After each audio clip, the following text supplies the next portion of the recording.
Hello, future RNs. Okay, for today's recorded lecture, we are going to discuss your different nursing procedures under your genitourinary system. Okay, so let's start first with your urine specimen collection. Okay, so as part of our responsibility, no, di ba, we all know that there are wide range of diagnostic studies, no, that can be performed with patients who have urinary conditions. Okay, so as part of our responsibility, sabi ko nga, we need to perform a very comprehensive na mga health history, okay, di ba, for us to determine if what will be the appropriate na mga laboratory and diagnostic tests that is suitable for our patient. Okay, and aside from that one, it is also our responsibility that, okay, as nurses, when it comes to our patient teaching, di ba, we have to teach our patient regardless kung ano man yung purpose ng mga diagnostic tests or nursing procedures that they are going to kailangan nila, and what are the things that they have to expect. Okay, and of course, as part of your kailangan din nating sabihin kung ano yung mga possible na side effects, okay, that are related to these examinations prior to testing. Okay, so in here, meron tayong tinatawag na, of course, we're going to analyze the urine. Okay, we have here your tinatawag natin na urinalysis. Pag sinabi natin urinalysis, that is just a test for evaluation of renal system and the renal diseases. Okay, so in here, ito-check natin if your renal system is functional or if it's working accordingly, okay, or just in case nagkaroon ng discrepancies, okay, we will be able to identify kung meron ba talagang problem with this system. And of course, after that one, we will be able to identify possible interventions, okay, to to manage if meron man siyang mga renal diseases. Okay? So here, what are the different nursing interventions that we need to remember when it comes to our urinalysis? Number 1 is to wash perineal area and use a clean container for collection. Okay? So ngayon, bakit kailangan nating i-instruct yung patient natin to perform your perineal area? It's because, okay, to avoid any further contamination with our specimen that we need to obtain, okay, mas magiging accurate, mas magiging tama yung magiging result ng ating analysis. Okay? And aside from that one, you have to obtain only 10 to 15 ml of the first morning voiding if possible. The reason why, bakit first morning voiding yung kailangan natin is that, or early in the morning, dapat tayo the best time for us to obtain your specimen. It is because that is the time, okay, that your urine is highly concentrated and highly acidic. Okay, therefore, pag highly concentrated, highly acidic ang urine natin, mas magiging maayos, mas magiging accurate yung mismong magiging result natin. That will eventually help, okay, that in determining if there are any problems or for us to be able to evaluate kung okay po ba yung ating renal system. Okay, then next here, okay, in general po kasi ito, you have to refrigerate samples, okay, at some methods, okay, it's okay to refrigerate your specimen that you have obtained kapag, for example, like your 24-hour urine, but some also does not require refrigerating samples. Bakit? Kasi they can actually alter the specific gravity. And we all know that your specific gravity, that is actually an identifier, no? Kung okay po ba yung ating renal function natin. Like for example, we will be able to identify kapag masyadong mataas at mababa yung ating urine specific gravity. Ano ba yung normal natin dito? At least 1.010 to 1.030. That is our normal na urine specific gravity natin. And then last here, we have your, okay, if the client is menstruating, note this as an this on the laboratory requisition form. Kasi nga in the first case, okay, there are possible situations, like for example, babae yung patient natin, okay, we have to consider that just in case, okay, na ongoing ang kanyang menstruation cycle, we have to note for that one. Bakit? Kasi pwede pong makontaminate yung mismong specimen natin. Therefore, pag na-contaminate ang specimen natin, that will lead to, poor na or inaccurate na result ng ating test. Okay, so let's proceed here with our, kailangan ninyong malaman, no, with our normal urine characteristics.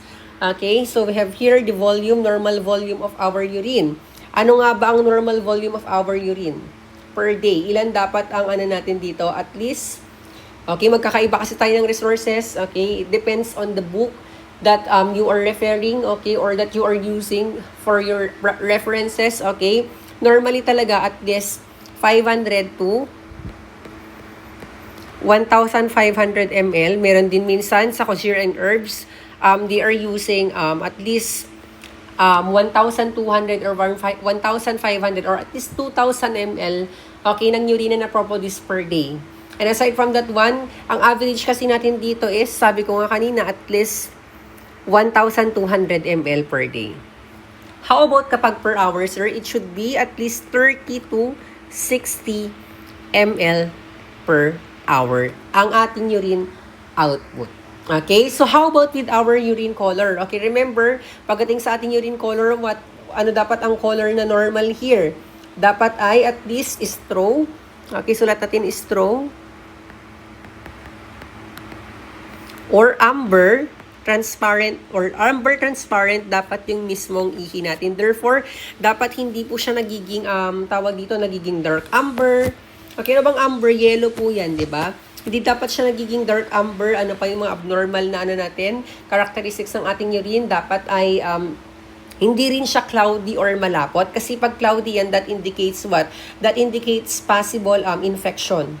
Okay? And aside from that one, okay, hindi rin dapat siya dark orange, although there are certain medications no, that could actually alter the normal characteristics or the normal color of your urine. Like for example, we have your anti-TB drugs, rifampicin, okay, wherein it causes discoloration or reddish orange na discoloration ng ating ihi or lahat ng secretions natin. Okay, aside from that one, dapat walang any color of or hindi dapat siya red or dark brown. Kasi nga pag ganun, that indicates possible hematuria, di ba? Or meron siyang bleeding, okay, na nahahalo dun sa mismong ihi ng patient natin. Okay, so next here we have your pH. Ano ang normal pH ng ating ihi? It should be 4.5 to 8. And this, tawag dito, indicates that your ihi, specifically mga freshly voided urine natin, no, it should normally somewhat acidic dapat yan. Okay, kasi kapag naging alkaline yung mismong alkalinic yung mismong urine natin, that indicates that there is a state of your alkalosis, ano pa, possible na meron kang urinary tract infection. Okay? And of course, we have a high diet, no? A diet high in your fibers natin or fruits and vegetables natin. That could actually tawag dito, that could actually neutralize the acidity level of your of your urine. Okay, pero hindi naman din pwedeng masyadong acidic yung mismong urine natin. Kasi nga, the more na nagiging acidic yung urine natin, okay, mas magbababa yung mismong pH natin less than 4.5, okay, that can be an indication na possible yung patient natin meron siyang starvation, okay, with diarrhea, or yung mismong diet niya is very high in protein foods. Okay? So next here is your USG or your urine specific gravity. Sabi nga natin kanina, no, magkakaiba talaga yung mga resources natin, yung ibang books 1.10 to 1.025, pero yung normally talagang ginagamit natin at least 1.010 to 1.030. That is your urine specific gravity natin. Kasi sabi nga natin kanina, pag concentrated kasi yung ihi natin, okay, sulat na rin, kapag masyadong concentrated yung ihi natin, anong mangyayari dun sa ating USG? Nagiging mataas yung mismong urine specific gravity natin. And kapag diluted naman po yung mismong ihi natin, babagsak or bababa din po yung level ng ating urine specific gravity. Okay, halos pareho lang din sila ng osmolality na tinatawag natin, but mas maganda kasing indicator yung osmolality natin compared sa ating USG, no? Okay, and then here, okay, kapag merong presence ng protein, ng blood, and then ang glucose, okay? Dapat kasi sabi nga natin, no, nung discuss natin yung mismong filtration process natin in your reference, lahat po kasi ng mga large particles or molecules natin, they are being reabsorbed normally back to your circulation. Di ba? Or in your blood flow natin. Kasi nga, the more kasi na ganun, the more na tawag dito, the more na nag-exert tayo ng pressure, di ba? Meron nga tayong mga iba't ibang process doon that nagkakaroon ng diffusion of your mga large molecules or particles natin pabalik sa ating circulation. And then yung ano lang is, sabi nga natin no, dun sa mismong blood plasma natin, at least 20% lang yung nagiging filtrate natin na tinatawag natin. Wherein that will determine yung mismong urine output natin. Okay? Kasi yan, normally dapat hindi nakakalusot yung ating mga protein like your blood and your glucose in your tawag dito, in your mismong process ng ating filtration or yung sa mismong urine ng patient natin. Kasi pag may protein yan, okay, like for example, yung ating mga albumin, di ba? Nagkakaroon siya ng albuminuria. Pag blood naman, that is your hematuria, and then your glucose, that is your glucosuria na tinatawag natin. And this indicates possible na meron tayong problem. Okay, and then here, of course, your ketones, yung mga ketones natin, okay, they are present in patients who are alcoholic. Okay, for patients who are fasting, okay, starving and high protein diet, and of course, yung mga patient na merong diabetic ketoacidosis. As your, tawag dito yung DKA, that is one of the complications of your DM type 1. Okay? So now let's proceed with your specimen collection methods. Okay, may mga iba't ibang methods pa tayo on how we obtain your specimen. Okay, number 1, we have here your clean catch midstream. Okay, what is the best time to obtain your specimen? Pag sinabi natin clean catch midstream, sabi nga natin kanina dapat early AM or early in the morning. Bakit? Kasi nga sabi natin during this moment and time, mas nagkakaroon ng, tawag dito, mas high yung mismong concentration ng ihi natin and highly acidic. Okay? And then we have here, okay, it can be collected. But your clean catch kasi, okay, it can actually be collected at any time of the day. Pero, the best time to catch or the best time to obtain this specimen using this method is early in the morning.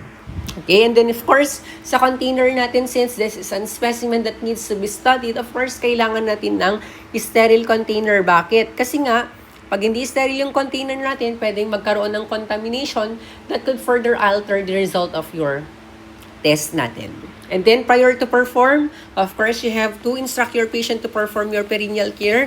I know for sure na alam niyo na kung ano ang methods or ways how you are going to perform your perineal care kapag lalaki at babae yung patient natin. As what you have already studied during your maternal and child health nursing. Okay, sa label, okay, importante po dapat na nilalagyan natin ng label yung mismong container natin. Ano ba dapat yung mga naka-indicate dun sa label natin? Of course, you have to include there the name of the patient. Ano pa?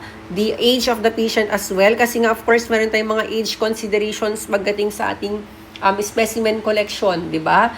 Like for example, pag bata yan, pag nasa mga adult age or sa mga older adults, di ba? Meron pong bearing yun pagdating sa ating pag-collect ng ating specimen. And then aside from that one, you also have to indicate there the gender of your patient, ano pa? Also the date and time kung kailan tayo nag-obtain ng ating specimen. Okay? And ano ba yung mismong instruction natin kay client or patient kapag sinabi natin clean catch midstream yan, di ba? Dapat ang rule natin dito is that una at huling patak, yun po yung i-discard natin. Kaya nga siya tinawag na midstream. Ibig sabihin, panggit ng ihi lang po yung kukunin natin dito. Okay, and then next here is you have to send the specimen as soon as possible. Okay, ilang oras dapat yan? Within 1 hour po, dapat ay nasa-send po natin yung mismong specimen natin within 1 hour. Bakit? Kasi kapag na-delay yan, okay, mapapanis po or ma-expire po yung mismong specimen natin that will lead to poor results. Ay, ba't nawala yung ano natin? Yung mga sinulat natin. Ay, iba na pala to, sorry. Ibang page na. Okay, within 1 hour. Okay, so yung ating clean catch midstream, tawag dito method of obtaining your urine specimen or urine collection is saan natin siya ginagamit na anong diagnostic test? Yung mga number 1, we have your routine urinalysis. And then after that one, you also have here your urine culture and sensitivity test. So pag sinabi natin urine culture and sensitivity test, what we are going to determine here is the presence sa culture. We're going to check yung mismong presence ng ating microorganism for us to be able to, tawag dito, malaman, okay, evaluate kung ano yung mismong causative agent natin. Okay, pag sinabi kasi nating sensitivity yan, that pertains doon sa mismong drugs natin or sa mismong medication, specifically your antibiotic that could actually manage or that could kill yung mismong microorganism natin. Okay, so tandaan lang ninyo, pag clean catch midstream yan, okay, ginagamit sa anong diagnostic test, we have your routine urinalysis and then your urine culture and your sensitivity test natin. Okay, so proceed tayo with your tinatawag natin na 24-hour urine collection. Okay, so 24-hour urine collection, okay, you have to first discard yung pinakaunang void ng patient natin. The first voided kasi, okay, we have to discard that one bucket. This is considered as your tinatawag natin na residual volume.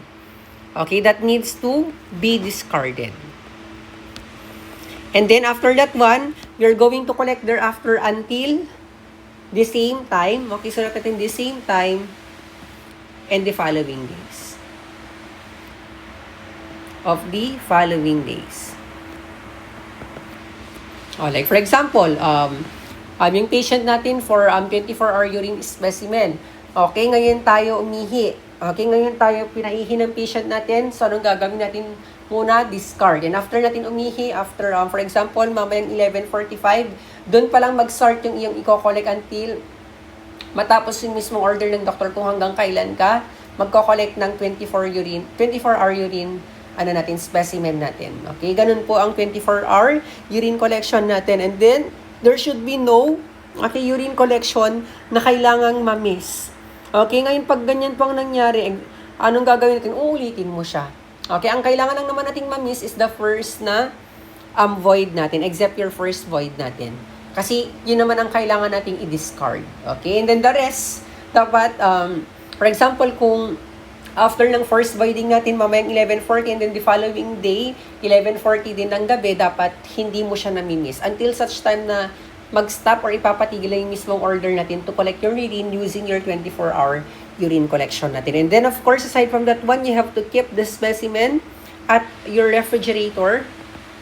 Okay, para ma-preserve po natin yung mismong specimen natin. Or kapag walang ref, you can actually put it in an ice box na merong ice. Malamang, box na merong ice, yung styrofoam or yung thermocool at thermochest na tinatawag natin na merong lamang ice. Yan. Salat natin thermochest.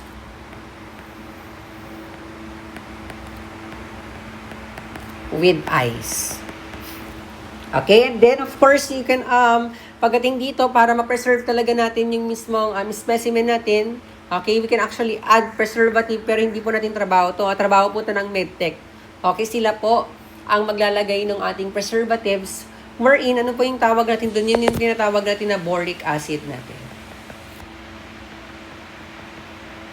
Okay? And then, ano mga diagnostic tests? Okay, indicated ang ating 24-hour urine collection. Number 1 here is we have your creatinine clearance natin. So, ano ba si creatinine? Di ba sabi natin before, your creatinine is just a byproduct ng mismong sa may ng atin, sa muscle, natin, okay, metabolism, okay, wherein dapat tong creatinine nito that needs to be excreted outside our body para ma-maintain natin yung level ng ganun natin. Kasi pag hindi natin yung na-excrete, possible yung patient natin is tawag dito, pag hindi natanggal kasi yung ating creatinine, okay, from our blood, through the help of your kidney, okay, pwedeng magkaroon yung mismong problem yung tinatawag natin na kidneys natin. Okay, and then, ano ba dapat yung natin dito? Okay, so yung sabi nga natin kanina, yung ating creatinine clearance, okay, this test, okay, provides the best estimation of your GFR na tinatawag natin. Ano ba yung GFR na yan? That is your glomerulus, okay, filtration rate natin. Okay, or glomerular filtration rate natin. Okay? So, kasi pag ano bang normal na GFR natin? At least sa mga young adult kasi ang normal na GFR ay 125 ml per minute. Okay, in a young adult. And then as you grow older, okay, pwede kasing decrease yung GFR natin. And each decade ng age ng life ng tao, 10%, each decade po bumababa yung kanyang GFR or yung kanyang tinatawag na glomerular filtration rate natin. So, yan po yung ginagamit natin. When it comes to our creatinine clearance, we have your tinatawag natin na 24-hour urine collection. Okay, and then next here, we have your VMA test. Ano naman si VMA test? That stands for your vanillin. Okay, vanillin mandelic acid test. Okay, para saan si VMA natin? This is indicated for patients to determine kung mataas ba yung kanyang tawag dito, yung kanyang levels of your catecholamines or catecholamines like your when it comes to your pheochromocytoma natin. Okay, ito yung ginagamit natin na test natin. Your VMA test. Pheochromocytoma. Okay, using your urine, madedetermine kasi natin pag mataas masyado yung level ng ating norepinephrine and your epinephrine. Okay, pwede kasing makita sa mismong ihi natin. And that indicates na merong abnormalities dun sa secretion ng ating catecholamines, which are norepi and your epi, that is being produced by your adrenal medulla natin. Okay, and then aside from your VMA test, okay, ginagamit din po natin ang ating 24-hour urine collection for this test which we call your Schilling's test. Para saan naman sa Schilling's test natin? Ginagamit natin to determine kung meron po bang pernicious anemia yung patient natin. Okay, so sa pernicious anemia, di ba sabi natin pag meron kang pernicious anemia, there is decrease, okay, abnormally low level of your vitamin B12. Okay, wherein sabi nga natin yung mga vitamin B natin, they serve as a food, di ba? Or tawag dito, they serve as a food for your brain and for your nerve. Okay, wherein minsan, pag for example, yung patient natin nag-undergo ng mga surgical procedures in their GI tract, okay, di ba dyan naman kasi usually na-absorb yung vitamin B12 natin? Like, in the case of your total gastrectomy, tatanggalin mo yung mismong stomach natin. Okay? Wherein, pag gano'n ang nangyari kasi, okay, di ba, paano ba na nagagamit yung vitamin B12 natin? Okay, from your mouth. Okay, papunta yan kay stomach. And then, paano yun ma-absorb papunta kay small intestine? That is through the help of your, tinatawag natin na intrinsic factor natin. Okay, ngayon, pag abnormally, wala kang intrinsic factor, kulang yung mismong intrinsic factor natin, ma-absorb ba natin yung mismong, or magagamit ba natin yung mismong vitamin B12 natin? No, it will be excreted. Okay, or pupuntahin sa mismong blood natin.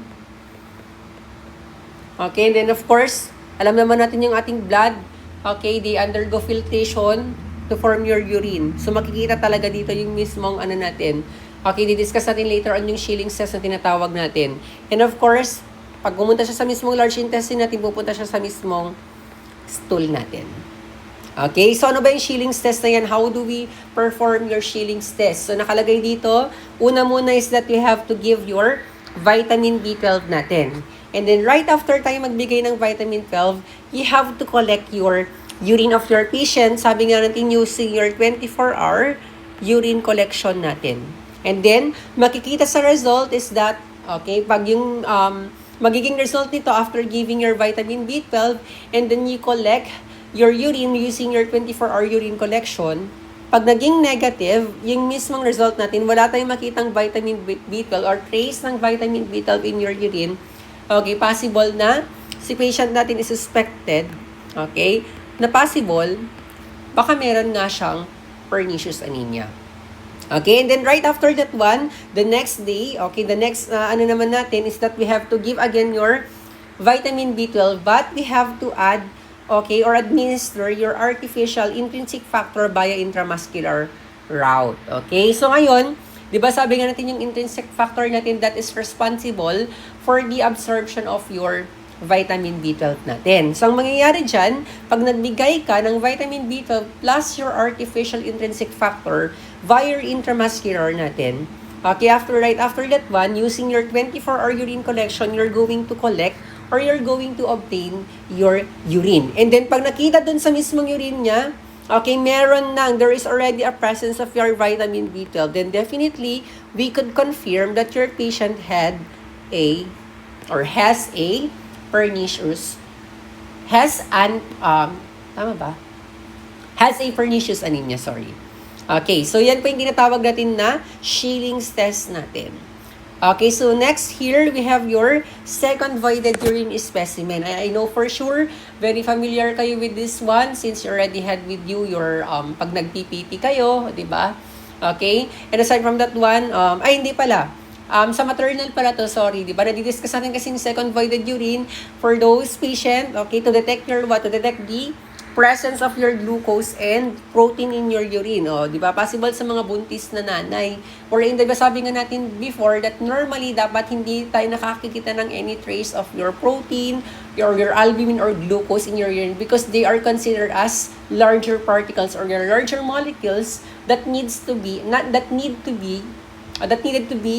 reabsorbed into our circulation. Okay, kanino ba indicated yung ating second voided urine specimen? They are indicated for patients with possible PIH. Ano ulit ang ibig sabihin ng PIH? This is your pregnancy-induced hypertension. And of course, you also have your gestational diabetes mellitus natin. So, ano yung magiging natin dito? If you can still remember, pag PIH yan, di ba, meron tayong tatlo dyan.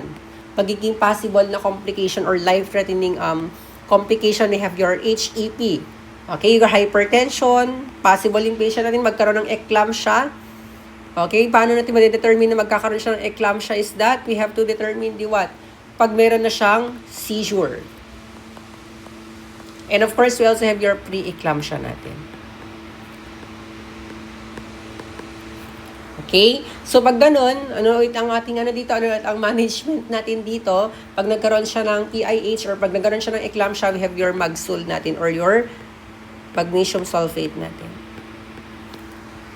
Okay, and then next here, okay, as part of our instruction, we have to let first the patient void, and then right after that one, we have to instruct what? We have to instruct, okay, pag nakaihi na yung patient natin, kailangan niyang uminom or you have to teach your patient to drink a glass of water.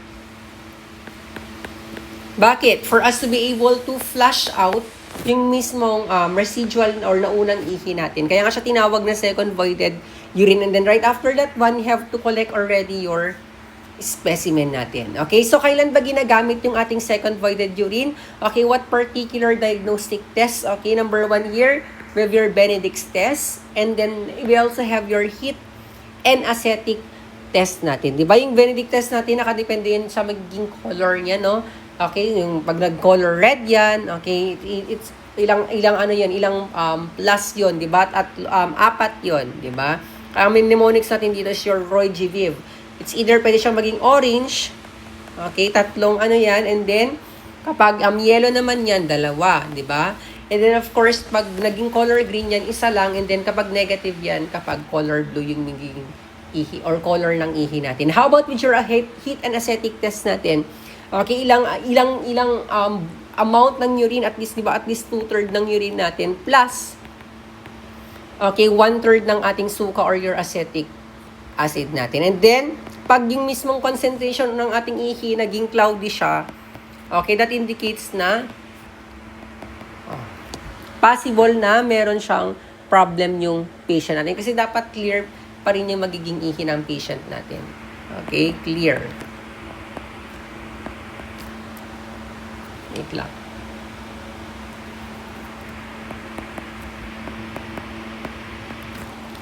Okay. And then last here, we have your catheterized, okay, urine specimen natin as part of your specimen collection natin, okay? So dito naman, of course, kaya nga siya tinawag na catheterized urine specimen kasi you're not the one who's going to control it. Kaya considered po siya na involuntary. Kasi kusa na po na lumalabas yung mismong ihi natin kapag tayo ay naka-catheter. Okay? And then, so sa ating catheterized urine specimen, para makakuha or maka-obtain tayo ng specimen or kapag walang ihi na lumalabas, okay, first is you have to clamp your, for at least 30 minutes. Okay, kailangan mo natin i-clamp yung mismong tubing natin for 30 minutes para, okay, 30 minutes to 1 hour para, tawag dito, makapag-collect or makaipon tayo ng ihi. Okay? And then, aside from that one, okay, after that one, you have to wipe the site, okay, with alcohol, okay, para ma-maintain pa rin natin yung mismong aseptic technique natin. Kasi baka mamaya, lalo pag open or closed drainage system yan, Lalo pag closed drainage system, dapat kasi ang pinaka number 1 na maging problem natin dyan is your entrance of your microorganism. Okay? You have to wipe the site with alcohol. And then, di ba akala kasi natin kapag catheterized urine specimen, saan kayo, alam natin kung saan tayo kukuha ng specimen is doon sa mismong urine bag? Hindi po. Okay, sa nasa open drainage system po yan. Pero pag closed drainage system, doon po saan? Anong site natin? We have your along the Y port. Okay, that should be along the Y port na tinatawag natin. Ito po yung Y port natin. Meron po tayong illustration here. Ayan, this is your Y port natin. Diyan ka po magkukuha ng ating tinatawag na urine natin. Hindi po sa mismong, tawag natin sa mismong urine bag, utang na loob. Okay? And then aside from that one, paano dapat tayo mag-insert ng ating needle? Kasi needle, ang syringe ang gagamitin natin dyan. Or meron kasi tayong ibang, for example, yung three-way system that does not require your the needle of your syringe. Pero usually kasi pag hindi yan three-way system. Okay, gagamit talaga tayo ng syringe. And then, paano ka mag-insert ng ano natin dito, ng syringe natin? You have to insert it diagonally. Okay? Diagonally, and dapat ay naka-bevel up yung mismong ano natin, yung mismong needle natin, bevel up. Okay, kasi pag perpendicularly or tawag dito, pwede kasing ma-penetrate, okay, ma-through and through yung mismong catheter natin, magkakaroon tayo ng tawag dito ng opening. So possible pag nagkaroon kasi ng opening, lalo pag closed drainage system yan, nagkakaroon ng entrance ng ating microorganism. Okay, kaya nga yung ating catheter talaga, okay, yung urinary catheterization, pinaka-last resort dapat yan kapag yung patient talaga hindi niya kayang umihi. Okay, and then of course, yung syringe na gagamitin natin at least, gagamit tayo ng at least 5 to 10 cc natin. Okay, so that is the different methods on how we collect your urine natin.